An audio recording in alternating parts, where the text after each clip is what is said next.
Hey guys, welcome back to the Chaotic Little Book Corner. My name's Acacia. Today, we have a guest in the back. I don't know what's happening there.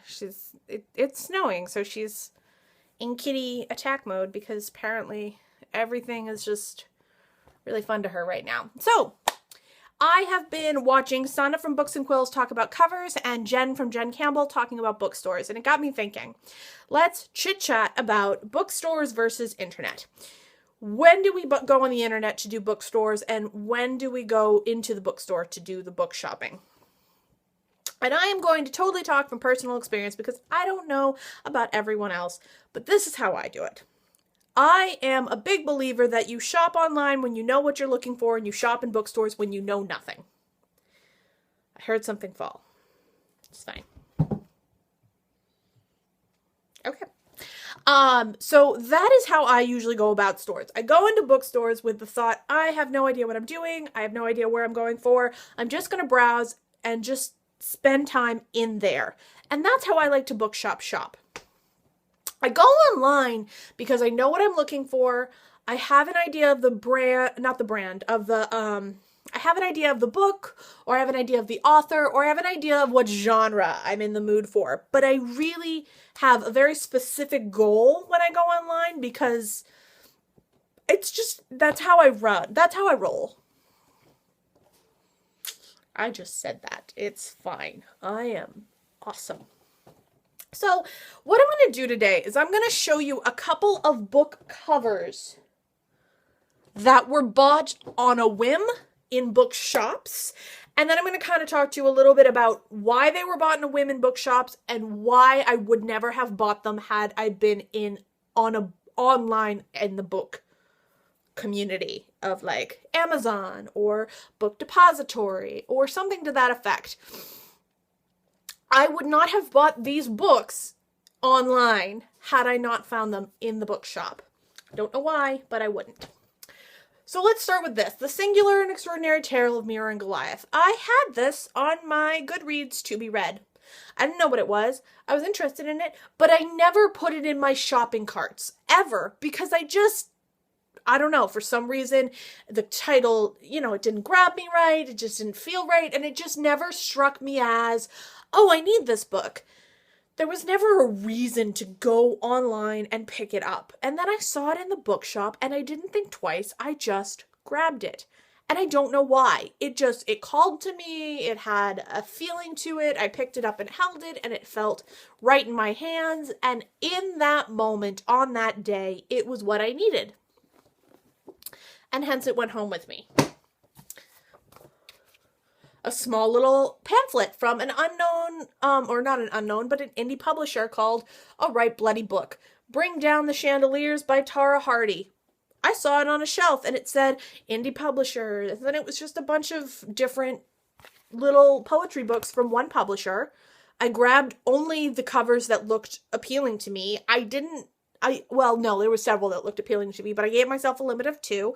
And I grabbed 2 of them that were the most appealing to me, and I just went with it. I didn't base anything. I didn't open it. I didn't read anything. I purely based it on the cover, and I was happy with what I did. This one, I knew I wanted to read it. I knew I was curious about it, but I just couldn't, for some reason, I couldn't bring myself to order it online. It didn't feel right. I was going to wait. I was going to, I didn't have this. There was all this hemming and hawing. And then I saw it in the bookshop and I grabbed it. I didn't think twice. I didn't question it. And it was expensive. And I don't know why, but for some reason in the bookshop, it felt like it had to go home with me. Where You Go, Bernadette. I had heard this talked about so much. I didn't know what it was about. I didn't understand. I didn't care. It was not on my radar at all. But I have a tendency of asking bookshop clerks, who I get along with well, what book would you recommend? And I just buy them whatever they recommend. I don't question it. I don't ask it. And she handed this to me and it went home with me. And I loved it. It was a 5-star read and it was absolutely brilliant. All right, this one is embarrassing because this is Our Endless Numbered Days. I have 2 copies of this. I ordered one pre-order around Christmas time, and it was the Penguin edition that just came out in paperback. beautiful foiling gorgeousness. And I was like, yes, I really love this cover. I ordered it and it still hadn't arrived. And then I was in the bookshop and I saw this cover and I was like, ooh, that cover is my life. And so I bought this cover as well. I now own 2 copies. One that I bought online because it was shiny, and one that I bought in store because I absolutely loved the cover. And I don't know why, but I like the way that Tin House does their books, and I like the way that this one feels in my hand. I read the Penguin edition. It felt better to read that one. But this one, I like the way it looks on my shelf. I like the way it feels in my hands. And just like I can hold it and it feels sturdy. And I don't know. And I also love the little detailing of like the number 6. And I think this is a beautiful edition. And last but not least, I knew I was going to buy this eventually, but I was going to wait for the paperback. But then I saw it in store and it was gorgeous and I had to have it. Just, there was no conversation. It was too stunning. And these are not things that would be in the paperbacks, but had I not seen it in store, I wouldn't have bought it. So for me, when I go into a bookshop, I go in sometimes with something in mind. I prefer to order my books through bookshops rather than go into online and order through web pages. However, because I watch a lot of YouTubers who are from over the pond and in the UK, I can't get the books here in America unless I order them via like Book Depository or something to that effect. So I understand that and I am totally on board with that. But I do my research before I purchase that way, and I really think hard about it, and I think about who's recommended it. And there's a lot more time and energy. I have probably rethought my book shopping cart in Book Depository like 50 times since I found out I was getting my tax return. I don't know why, I just really had to think about it. But when I go into a bookstore, I can grab a book off the shelf and I don't rethink it like ever. I just go with it.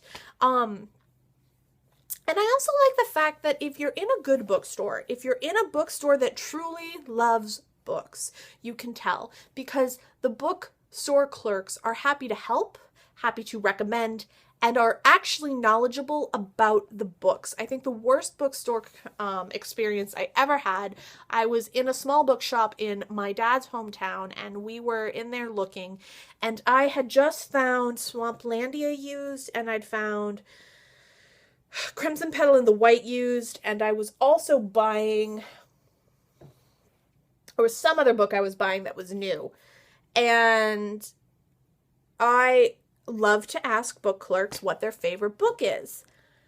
And this woman, first of all, she told me, this was my favorite. Another woman came in at the same time that I was shopping there and asked for a Virginia Woolf book, and the woman behind the counter said, "Is that the author?" And I almost cried. But she, instead of, I think every time I've asked an honest book lover like myself in a bookstore to help me find a book that they recommend, what they have done is they've gone into some random location where they know exactly where the book is, they have it in their head, and they already love it. She stood there and then reached for the closest book to herself and picked up a bookshop. It was called the Paris Bookshop, which maybe it was good, I don't know, but she grabbed it purely because it was close. It was very clear that it was a book she was supposed to push or something to the effect. And I was really disappointed and I didn't buy it. But I bought the other books because they were the ones I already wanted. But it was just, I was really disappointed. And I do enjoy finding books online that are recommends, but I wouldn't say that I usually just put books into my cart willy-nilly. I usually have to think about it. I think the only book I've ever put into my cart willy-nilly was Alice by Christina Henry. And yes, it went beautifully well, but I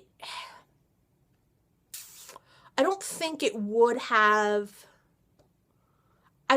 would normally go that well. I don't think it usually happens that way.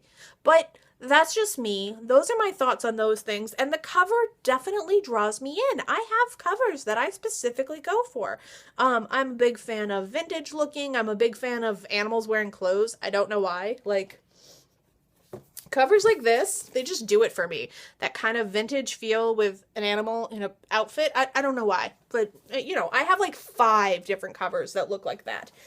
Mystical, kind of fairy tale-esque covers, I love that.